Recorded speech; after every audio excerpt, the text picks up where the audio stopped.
All right, guys, earlier today I posted a little thing up on X saying, hey, if the Make America Healthy Again movement has any effect on reducing our net production or consumption of meat or beef, it's a bad idea, and I don't support that. And let me clarify this, because some people, well, they never said that, so on and so forth. But here's the concern. We have people that will say, oh, we need to go all to a regenerative agricultural system.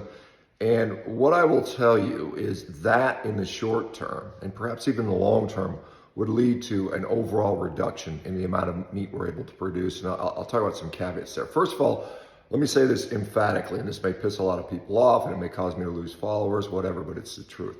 There is zero evidence, and I mean zero evidence at this point, to show that grass-finished beef causes better human outcomes than grain-finished beef. And I say that in someone who certainly supports regenerative agriculture. There is zero evidence. Now, yes, you can look at nutritional makeups of the food, and it varies. It also varies based on the breed of the cattle, the sex of the cattle, the time of harvest, the location of harvest. All those things have an impact on the nutritional makeup of the cow, or the beef product rather. Again, very few studies have been done on human outcomes. One was done at Texas A&M a few years ago. It showed no difference. In fact, the grain-finished beef showed slightly better biomarkers. But beyond that, there is no scientific evidence at this point, irrespective of what you believe. And I can tell you, as someone who sees people on carnivore, beef-heavy diets every single day, I see people getting just as healthy eating grain-finished beef as they do eating grass-finished beef. So this notion that grain-finished beef is poison and making people sick is garbage, right? So, yes, they've hired, I guess, Joel Salatin, which I think is a great choice. And I think Joel is smarter than that. I think he understands that, to convert the entire country to regenerative agriculture is not a likely scenario, at least not anytime soon.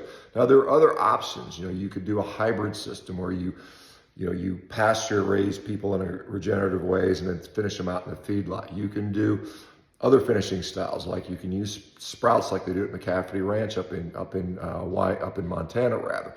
So there are, or you could incentivize farmers or ranchers to do a regenerative style for those that have the capacity and ability and quite honestly the appropriate land to do so. Most of the cattle raised in the United States, a lot of it may not be ideal for certain techniques. And so we have to realize there has to be flexibility. In my view, the other thing I'll say is, as someone who eats a lot of beef, I appreciate fat. It's important because I don't eat carbohydrates, as do many of the carnivore community. And if you cannot finish beef with adequate amounts of fat, then it's going to be a problem for those people that depend on fat for energy. Let me just give you some thoughts there. There are some grass-finished beef that I've had that has been wonderful. It's been very nicely marbled, wonderfully flavorful.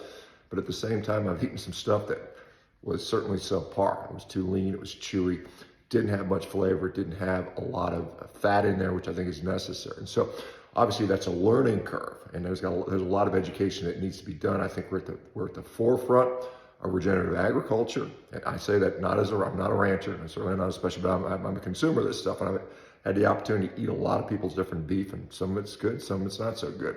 And so as people learn, as they scale up, it's going to take time. So my thought would be, to do anything rash and to say, hey, we're going to ban feedlots, or we're going to expect everyone to go fully regenerative is going to be a mistake. And hopefully Joel Salatin and those other guys know that. But you can see, like Robert Kennedy saying, we're going to take this draconian measure and cut out all this stuff.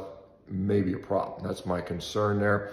But again, I'm fully supportive of the regenerative farmers. I've probably done as much as anybody to support those guys. But at the same time, there's no clinical data to show it's going to provide a superior health outcome. Now, maybe those studies will eventually be done and they'll show some slight difference. I suspect that's all it'll ever be, is a slight difference.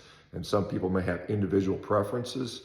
But again, so the other thing is, because you're concerned about who gets into this MAHA movement. If you get a bunch of vegan wackos or people that are, pescatarian or flexitarian, or meat as a condiment, then that's also a problem. We have to realize that meat should be the center of the meal. Everything else is a flavor enhancement. If you like vegetables, eat them.